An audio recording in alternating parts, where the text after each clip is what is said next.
I'm Samuel Timpo, a senior program officer with the NEPAD agency, African Biosafety Network of Expertise. I am responsible for the socioeconomic aspects of biosafety.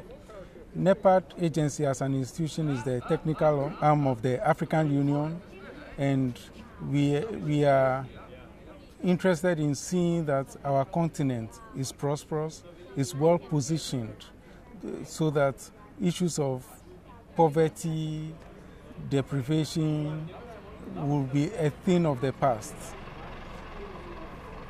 In our efforts to improve livelihoods in Africa, we realize that regulatory systems have not been functional across the continent, and there have been a variety of reasons, but none of these have actually been quantified and documented in the way that it can inform the processes going forward. So our research set about looking at explanatory factors as to why, as a continent, we have few countries able to commercialize biotechnology. We have few countries with laws that are deemed workable. And by so doing, we chose a few countries that could serve as case studies. One of the challenges of our continent has been a lack of sharing of information, sharing of best practices, sharing of knowledge.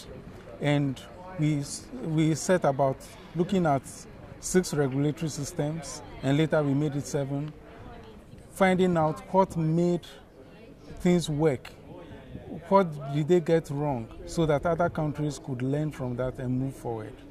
And the study produced a number of interesting results. There has been a lot of talk of lack of political will, political commitment in terms of implementing biotechnology strategies and so on. But what we found interesting was that politicians were of the opinion scientists and communicators have actually not packaged science, technology, and innovation in a manner that will inform priority setting. Most of the times, it is assumed the politicians will naturally understand what the priorities should be, and it's not happened that way.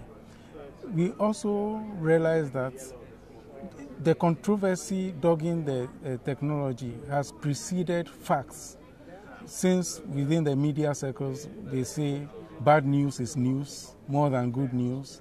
A lot of misinformation went out there, and many stakeholders have been quite misinformed. And there's a need to have communication outreach to ensure that our people have the right information and can make informed decisions.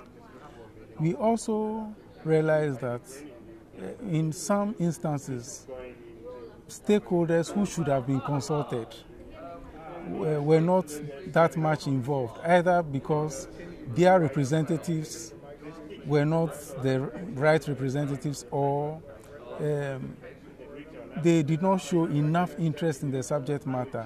So there is this greater need to educate all stakeholders, so that together, biosafety capacity building requires concerted efforts. So we need to bring everybody on board and together move as a continent and ensure that safe, good technologies get into the hands of smallholder farmers. That should be our preoccupation, the interest of smallholder farmers, a life-transforming opportunity for smallholder farmers, rather than just merely debating in workshops and conferences.